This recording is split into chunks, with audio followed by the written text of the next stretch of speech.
చూశాడు, ప్రతిపక్షాన్ని చూశాడు. ఆయన అధికారంలో ఉన్నా ప్రతిపక్షంలో ఉన్నా ఎప్పుడూ కూడా తెలుగు ప్రజల యొక్క అభివృద్ధి, తెలుగు ప్రజలు బాగుండాలి, తెలుగు రాష్ట్రాలు బాగుండాలని కోరుకునేటువంటి వ్యక్తి నెంబర్ 1. ఈ జగన్మోహన్ రెడ్డి అధికారంలోకి వచ్చిన తర్వాత రాష్ట్రంలో వ్యవస్థలు మొత్తం విచ్ఛిన్నమైపోయి, అభివృద్ధి మొత్తం కుంటుబడిపోయింది, యువత మొత్తం పెడదారి పట్టిపోయింది, రాష్ట్రాన్ని సర్వనాశనం చేశారు. ఇప్పుడు తెలుగుదేశం కానీ, బీజేపీ కానీ, జనసేన కానీ ఉన్నటువంటి ఒకే ఒక లక్ష్యం ఏంటంటే, ఈ రాష్ట్రాన్ని దేశంలో అగ్రగామిగా ఉంచాలి అంటే కనీసం 20-30 ఏళ్ల పాటు ఒకే విధంగా సుస్థిరమైనటువంటి పరిపాలన అందాలి. ఈ పరిపాలన అందించాలనే లక్ష్యంతో కూటమి నాయకులందరూ ఉన్నారు కాబట్టి, ఇది బాహవాటంగానే బహిరంగంగానే మేము చెబుతున్నాం కాబట్టి జగన్కి పిచ్చెక్కుతుంది. జగన్ ఎట్టి పరిస్థితుల్లో అధికారంలోకి రాలేడని చెప్పేసి అర్థమైపోయింది. ఆ పిచ్చి చేష్టలతోటి రాష్ట్రంలో అలజడులు సృష్టించాలి. అవసరమైతే ఎవరు జైలుకి వెళ్ళినా పర్లేదు, ఎంతమంది చచ్చిపోయినా పర్లేదు, ఎంతమందిని చంపినా పర్లేదు.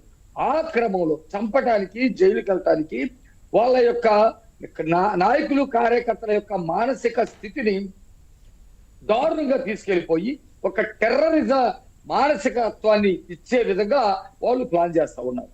అందులో భాగంగానే మీరు కనుక చూస్తే ఆయన టెర్రరిస్ట్ అనే పదం ఎందుకు కొడతారంటే, ఆ స్వభావం టెర్రరిస్ట్ స్వభావం, విచ్ఛిన్నకార స్వభావం అయి ఉంటుంది.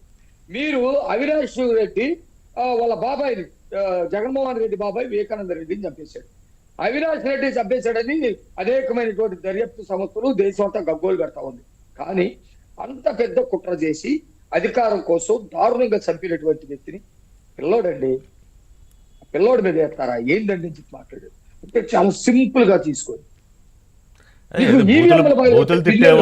బూతులు తిట్టేవాళ్ళు సంస్కారవంతులు, మర్డర్ చేసేవాళ్ళు చిన్నపిల్లలు. అతని విషయం చూడండి, అంత అది సంచలనమైనటువంటి మర్డర్, దారుణమైనటువంటి మర్డర్, అధికారానికి తీసుకొచ్చినటువంటి మర్డర్.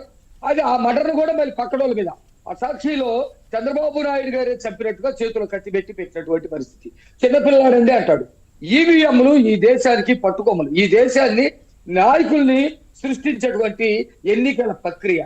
ఈవీఎంలు పగలగొడితే ఆ పిన్నెల్ని పాపం ఆయన ఓడిపోతున్నాడు కాబట్టి పగలగొట్టాడు, తప్పేందంటాడు. అంబటి రాంబాబు ముఖ్యమంత్రిని తిడితే పాపం అంబటి రాంబాబు 2 బూతులు తిడితే తప్పేది.